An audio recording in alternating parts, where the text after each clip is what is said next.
Oke, welcome back to my channel Terus Review sama kakak Dewa Gede Tantara Tessa Putra. Dan di video kali ini kakak ingin memberikan informasi terkait dengan pindah prodi ya. Ini udah janji dari kemarin kakak baru buatkan. Mohon maaf karena memang ada kesibukan beberapa dan memang ada request yang perlu kakak dahulukan. So, sebelum video ini dimulai, silahkan bagi kalian yang belum subscribe channel ini, silahkan di subscribe terlebih dahulu. Dan jangan lupa bagi kalian yang belum like, silahkan di like dulu, kemudian share ke teman seperjuangan kalian, dan komen apa yang ingin kalian sampaikan di next video nanti, dan kakak ingin bahas apa, silahkan komen. Dan bagi kalian catar 2021, silahkan bagi kalian yang ingin membeli buku kakak, dan ini sudah rilis warna biru ya sekarang, satu warna aja. Dan di sini memang udah kakak update dari kesalahan-kesalahan buku pertama, kemudian sudah kakak sesuaikan dengan sistem yang terbaru, dan apakah tahun depan akan ada perubahan sistem lagi, sementara sih tidak ada. Dan kalaupun ada, kita ada grup khusus dan nanti kita akan bahas di sana lebih lanjut. So, bagi kalian yang untuk pengen tahu tata cara pemesanan untuk buku si pencetar 2021, silahkan cek link di bawah. Dan untuk grup, kakak rubah ke Telegram karena memang grup WA terbatas personilnya. Jadi ada grup 1, grup 2, grup 3, grup 4, kakak rasa mubazir. Makanya kakak pindah ke Telegram karena Telegram personilnya bisa banyak, sampai ribuan. So, makanya kakak pindah aja ke Telegram. Jadi itu ya. Bagi kalian silahkan cek link di bawah untuk tata cara pemesanan. Oke, lanjut untuk Catar 2020 mengenai pindah prodi. Kemarin kakak sudah sampaikan gambaran umum tentang pindah prodi dan ini kakak detailkan kembali untuk pindah prodi itu seperti apa. Ini berlaku untuk pola pembibitan serta non pola pembibitan. Nah, perbedaannya apa? Aslinya sih sama aja, cuma memang beda ke arah prospeknya ya. Jadi yang pertama kakak bahas adalah mengenai pola pembibitan ya. Pola pembibitan itu ada dua. Yang pertama adalah pola pembibitan pusat serta pola pembibitan daerah. Untuk pola pembibitan pusat itu pergantian, yaitu bisa antar jurusan, bisa antar sekolah. Nah, itulah pindah prodi untuk pusat ya. Kalau untuk Pemda itu hanya pindah formasi dan pindah jurusan. Nah, itu bedanya. Yang pertama, untuk pola pembibitan pusat pindah jurusan. Nah, pindah jurusan ini contohnya misal kakak mendaftar diploma 4 manajemen keselamatan transportasi jalan. Kakak lulus sebagai cadangan di Pantohir dan nilai kakak masih bisa bersaing secara ranking pusat.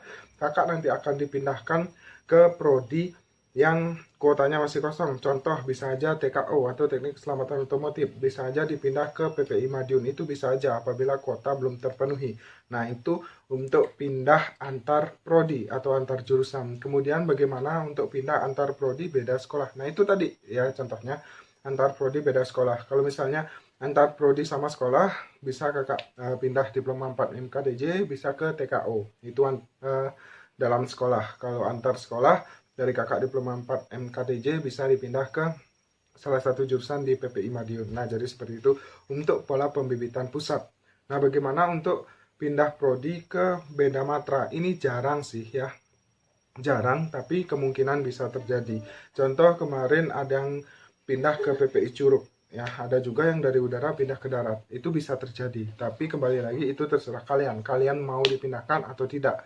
Tapi menurut kakak pribadi sih pindah aja nggak masalah. Atau juga kalian kan polbit. Kalau kalian polbit kan itu otomatis langsung jadi ASN. Itu sama aja. Cuma lingkungan kerja yang berbeda. Ada darat, laut, serta udara. Tapi kita tetap integritasnya sama, koordinasinya sama, ya yang namanya sama-sama kerja di perhubungan, kakak rasa sih di mana-mana aja fine-fine aja. Atau juga kalau misalnya kalian sudah kerja, kan bisa aja dipindahkan juga, dimutasi dan lain sebagainya, di rolling, itu bisa aja terjadi. Jadi nggak masalah pindah jurusan itu menurut kakak.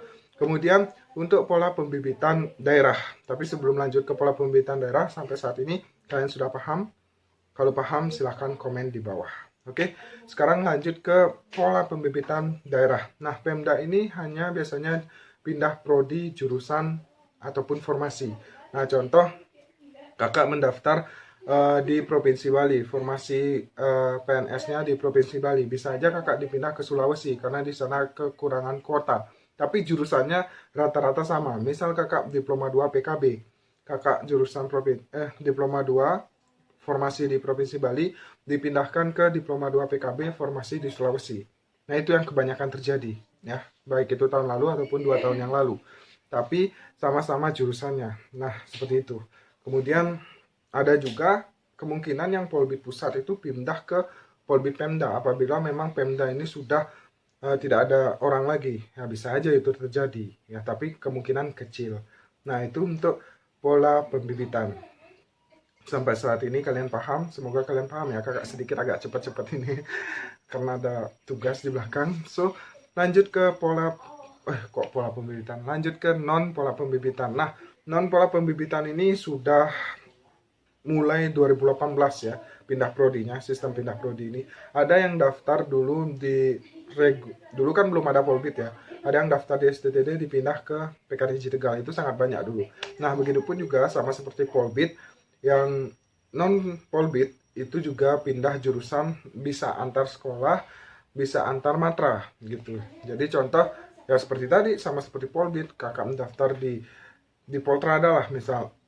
Kalau misalnya Poltrada dan non Polbit ya, misal kakak daftar di Poltrada, bisa aja diploma 3-nya kakak itu yang di Poltrada dipindah ke diploma 3 yang ada di PKDJ Tegal apabila memang benar kekurangan kota atau kelebihan kota yang di Poltrada Bali ini. Tapi itu pun apabila nilai kita masih masuk rankingan secara pusat, secara nasional gitu. Nah, begitupun juga pindah matra sama. Tapi sih memang untuk non Polbit ini sekarang udah dikit ya yang di crossing prodinya, karena memang lebih fokus ke pola pembibitan ya, makanya yang non polbik ini agak jarang, dan juga peminatan non polbik ini turun drastis karena memang adanya polbit. Kecuali matra udara dan matra laut ya masih banyak yang non polbit karena memang mereka ingin berlayar, ingin bekerja di BUMN gitu, makanya mereka lebih condong ke daftar di non polbit. Tapi ya seperti itulah gambaran untuk pindah prodi. Jadi, bagi kalian yang sudah menyetujui surat kemarin, surat pernyataan bersedia untuk pindah prodi, ya kalian harus bersiap-siap di Pantohir nanti, di manakah kalian berada. Makanya, pada saat kalian melihat pengumuman Pantohir, kalian jangan berpatok pada prodi kalian. Kalian searching benar-benar nama kalian tuh di mana. Bisa aja kalian salah satu orang yang nanti dipindah prodinya. Nah, ketika kalian sudah mendapatkan pengumuman dan kalian rasa prodi kalian tidak cocok, ya kalian bisa tidak mengikuti daftar ulang, artinya kalian mengundurkan diri. Tapi itu sangat disayangkan sih menurut kakak, karena ibaratnya kalian pindah prodi itu udah mengambil rezeki orang, dan harusnya kalian benar-benar siap. Toh juga kalian nanti kerja, siap-siap juga dipindah, di rolling, dimutasi, dan lain sebagainya, kalian harus siap. Jadi belajarlah dari sekarang, siap menerima keadaan, karena kalian adalah calon-calon abdi negara yang siap menerima tugas, walaupun itu konsekuensi, kemudian positif, negatif, itu harus kalian benar-benar siap ya. Jadi kakak rasa kalian bisa, walaupun kalian pindah prodi entah nanti di Papua, kemudian disekolahkan di Makassar, Aceh, dan lain sebagainya, kakak yakin kalian bisa. So, mungkin itu aja sih yang dapat kakak sampaikan di video kali ini. Semoga apa yang kakak sampaikan kalian bisa pahami. Apabila kalian paham, silahkan komen di bawah paham. Dan mohon maaf apabila kakak ada salah kata atau salah tingkah, mohon dimaafkan, dan terima kasih sudah menemani dan mendukung serta mensupport channel kakak di Taruna Indonesia TV ini. Salam dari kakak untuk Catar 2020, dan welcome bagi kalian yang baru datang untuk Catar 2021. Selamat bergabung di channel kakak. Semoga nanti kakak bisa ikut serta menemani kalian untuk Catar 2021. So, mungkin itu aja. Jangan lupa untuk tetap subscribe, hit button loncengnya, dan jangan lupa juga like video ini, share ke teman-teman perjuangan kalian, dan komen apa yang ingin kalian sampaikan di next video nanti. And see you next time. Peace.